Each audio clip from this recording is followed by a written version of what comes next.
13 Gear Babaylan 1. Kamusta mga kaagimat? Welcome back ulit sa aming munting YouTube channel na mga Babaylan Unom. Medyo natagalan kami sa pag-upload ulit ng mga videos mga kaagimat dahil sa may pinuntahan kami na malayong isla. Pumunta kasi kami sa mga kasamahan namin na mga Babaylan, ito ay sa lahi ng mga Babaylan na tinatawag na mga Greenan at Putian. At kami naman na mga Babaylan Unom ay sa lahi ng mga Pulahan na mga Babaylan mga kaagimat. Medyo natagalan din kami doon sa isla, kasi sama-sama kaming lahat na lahing Babaylan ang nagpangalap ng mga sangkap-agimat sa kabukiran at kagubatan ng isla.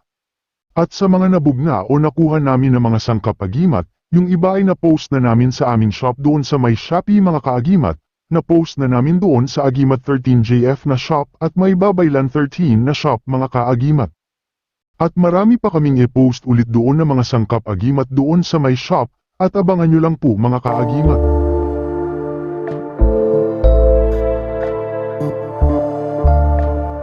Sa vlog natin ngayon ay mayroon naman tayong panibagong i-share na sangkap-agimat. Ito ay isa sa mga sangkap-agimat na nakuha namin ng mga Babaylan Unom noong pumunta kami sa isla sa kasamahan namin ng mga Babaylan. Ang sangkap-agimat na ito ay kakaiba at may malakas na kapangyarihang virtudes na taglay. At swerte ang isang ora kung ito ay makapag-alaga ng ganitong klaseng agimat.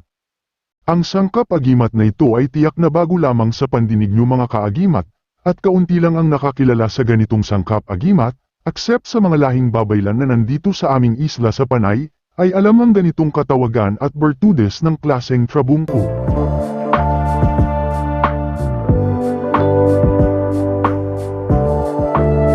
At itong sangkap-agimat ay bihira lang din makuha ng isang manug-anteng ngiro at mga bihasa o nakakaalam lamang sa may pangalan at sa ora nito ang makakuha. At kami na mga Babaylan Unom dahil sa alam namin ang buong ora sa pangalan nito at virtudes at sa gumagabay nito, ito ay aming nakuha mga kaagimat. Noong nakita namin itong sangkap-agimat trabungko ng Encantadores Gurumon. At kahit na madilim ang kagubatan kitang-kita pa rin ang kislap ng liwanag nitong trabungko. Kaya kapag nagliliwanag ng iyong makita ang isang agimat, ito ay nasa hanay ng mga trabungko, at minsan nakadepende pa rin sa may sabi ng nakagabay nito na engkanto kung ito ba na sangkap ay trabungko o hiyas or mutya. Nakuha namin ang sangkap-agimat trabungko, dahil sa mismong gabay nito ang nagbogna o binigay ng kusa sa aming mga Babaylan Unom.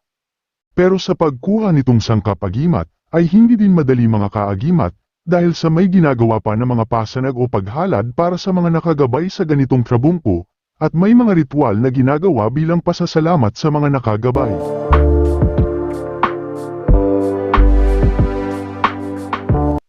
Ang ritual na mahiwaga na pasasalamat para ito ay simbolo na ang kapangyarihan ng trabungko ay palakasin pa at aanib sa tao ang gabay nito na mismong may hawak ng ganitong klaseng trabungko. Ang engkanto na ito ay malakas at may maraming mga kapangyarihang kakaiba na tinataglay. May kakaibang bisa ang trabungko na ito na makapagbigay ng lakas sa katawan, pisikal at spiritual. Kaya kung malakas ang katawan sa pisikal mo at spiritual ay hindi ka mabilis kapitan ng mga mapinsalang sakit. Ang buong ora mo ay palaging nasa tamang kondisyon, pinapalakas din ito ang buo mong chakra sa katawan, at binabalanse nito ang bawat mong emosyon at palaging nasa kondisyon ang isipan.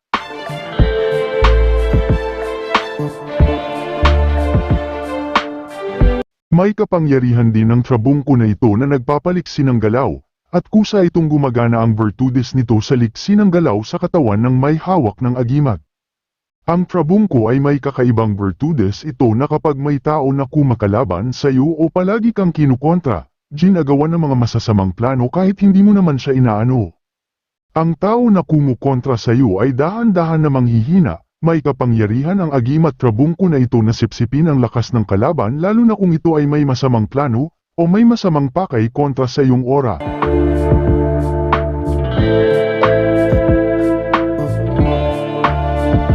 At kapag matatablan na ang tao na kumukontra sa iyo, ang parusa ng virtudes ng agimat, na siya ay nanghina ay dahan-dahan siyang magkasakit, may kakaibang lakas at tindi ito pagdating sa kapangyarihang virtudes ng rebuelta.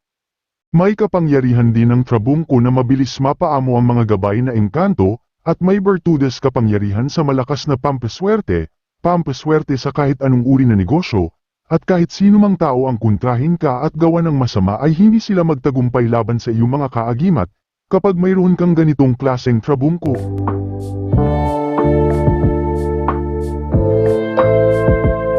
Pampaswerte din ito sa trabaho, mabilis ang pagtaas ng sahod at promotion, may kapangyarihan din na inililiwas ka nito sa mga hindi inaasahan na mga panganib at mga sakuna. Malakas na protection sa biyahe, kung ikaw ay nakasakay sa mga sasakyan, ito ay may malakas na protection upang ilayo o ililiwas ka sa mga panganib o disgrasya.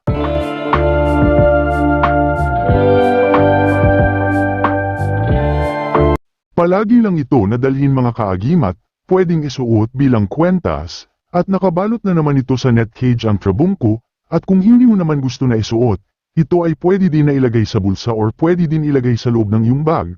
Pero kapag ilagay ito sa loob ng bulsa or bag ay balutin mo muna ito ng pulang tela or itim na tela. Tungkol naman sa pampalakas nitong trabungko ay pairan lang ng Divine Oil Aura, sa araw ng Biyernes or pwede din sa Martes na araw, ang trabungko na ito ay walang bawal, kahit saan ito ay pwede na madala mga kaagimat.